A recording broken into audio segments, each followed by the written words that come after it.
First day of May. Philip and James the Lesser were disciples of Jesus.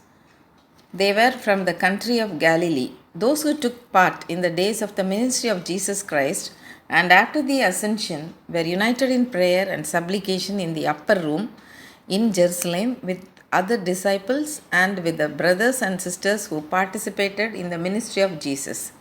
Acts of the Apostles, chapter 1, verse 13. Philip is a Greek name. The next day, after calling Peter and Andrew as his disciples, Jesus decided to leave for Galilee. Finding Philip, he said to him, "Follow me." Philip found Nathanael and told him, "We have found the one Moses wrote about in the law and about whom the prophets also wrote, Jesus of Nazareth, the son of Joseph." "Nazareth? Can anything good come from there?" Nathanael asked. Immediately Philip replied to Nathanael to come and see.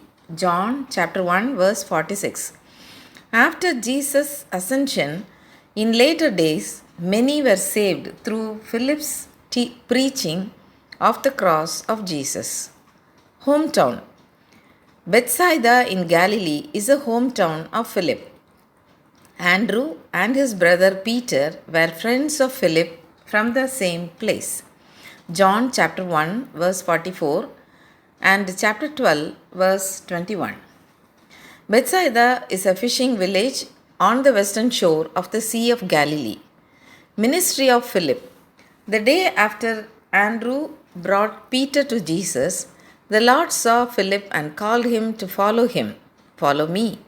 Philip brought Nathanael to the Lord, saying, "We have found Jesus." John chapter 1 verse 45. Before the Lord blessed and fed the 5,000 with 5 loaves and 2 fishes, he tested Philip by asking him, "Where can we buy the loaves?" John 6:5. Philip brought some Greeks who had come to worship at the Passover to see Jesus on their request. John chapter 12 verses 20 to 22.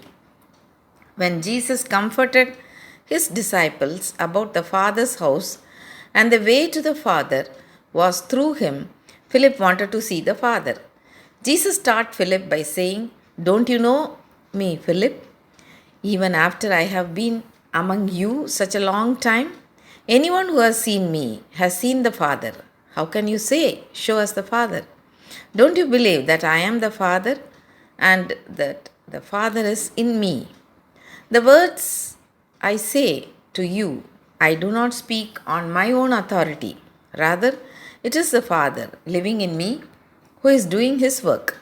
Jesus assured Philip and his other disciples that they may ask him for anything in his name and he will do it. John chapter 14. Martyrdom of Philip. Many were brought to faith through his teaching and that of Nathanael in Greece, Syria, and Asia Minor. It is believed that when Philip and Nathanael were put to death in the year 80 AD, Philip prayed and people were saved from earthquake which occurred during the crucifixion of Philip and Nathanael. Records of history say that Philip was beheaded at Hierapolis and his body is buried in Rome. To commemorate the ministry and guidance of many to holiness, 1st May of every year is celebrated as a special day for Philip the Apostle. Amen.